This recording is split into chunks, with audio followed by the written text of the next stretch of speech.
Smith from Storm Stoppers. We're at a customer's house in Palm Coast, Florida. As you can see, he has plywood that he used to protect these sliding glass doors.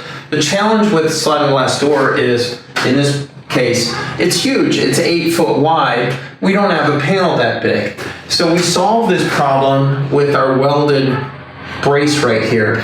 What this does is split the opening into 2 sections. So you have a right panel and a left panel. This welded brace here comes 9 foot long, and a customer would cut it down to size. You cut it with a circular saw. In this case, this brace has been cut down to 82 inches long.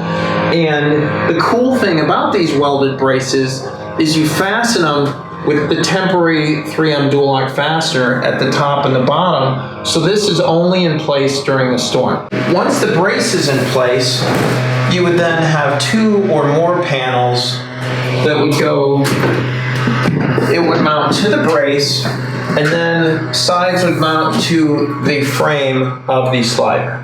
Your slider may not have a frame, so another option is to mount the fasteners right to the stucco.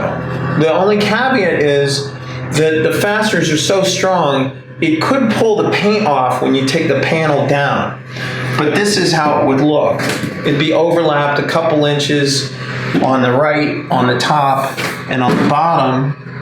And then the left side would be mounted to the brace here.